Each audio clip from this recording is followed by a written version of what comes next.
हिंदू सनातन धर्म चैनल पर आप सभी का फिर से एक बार स्वागत। आज हम सुनेंगे पद्मिनी एकादशी की व्रत कथा और उसका महात्म्य।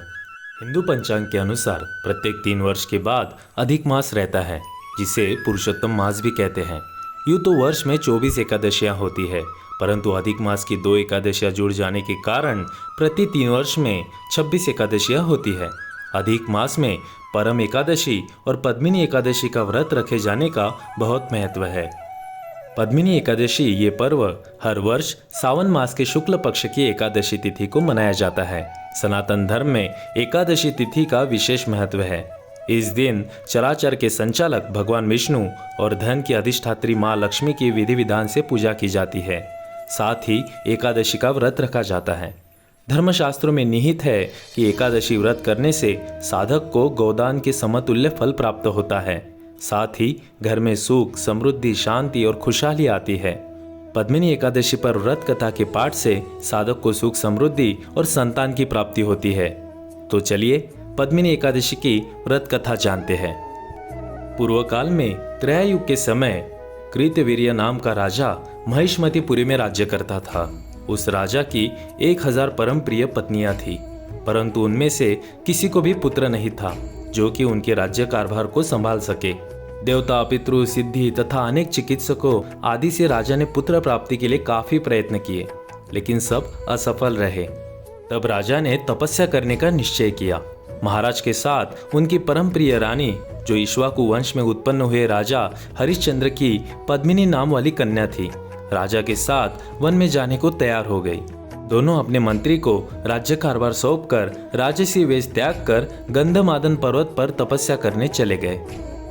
राजा ने उस पर्वत पर 10,000 वर्ष तक तप किया, परंतु फिर भी पुत्र प्राप्ति नहीं हुई। तब पतिव्रता रानी कमल नयनी पद्मिनी से अनुसया ने कहा, 12 मास से अधिक महत्वपूर्ण मलमास होता है, जो 32 मास पश्चात आता है। उसमें द्वादशी युक्त पद्मिनी शुक्ल पक्ष की एकादशी का जागरण समेत व्रत करने से तुम्हारी सारी मनोकामना पूर्ण होगी। इस व्रत के करने से भगवान तुम पर प्रसन्न होकर तुम्हें शीघ्र ही पुत्र देंगे। रानी पद्मिनी ने पुत्र प्राप्ति की इच्छा से एकादशी का व्रत किया। वो एकादशी को निराहार रहकर रात्रि जागरण करती रही। व्रत की समाप्ति पर भगवान प्रकट हुए और वरदान मांगने के लिए कहा। रानी ने भगवान से कहा कि हे प्रभु, यदि आप मुझ पर प्रसन्न हैं तो मेरे बदले मेरे पति को वरदान दीजिए। तब भगवान ने राजा से वरदान मांगने के लिए कहा। राजा ने प्रणाम करने के बाद कहा कि आप मुझे ऐसा पुत्र प्रदान करें जो सर्वगुण संपन्न हो, आपके अतिरिक्त किसी से पराजित न हो और जो तीनों लोकों में आदरणीय हो। ये सुनकर भगवान ने कहा, तथास्तु। कुछ समय पश्चात रानी ने एक पुत्र को जन्म दिया, जो कार्तवीर्य अर्जुन के नाम से जाना गया।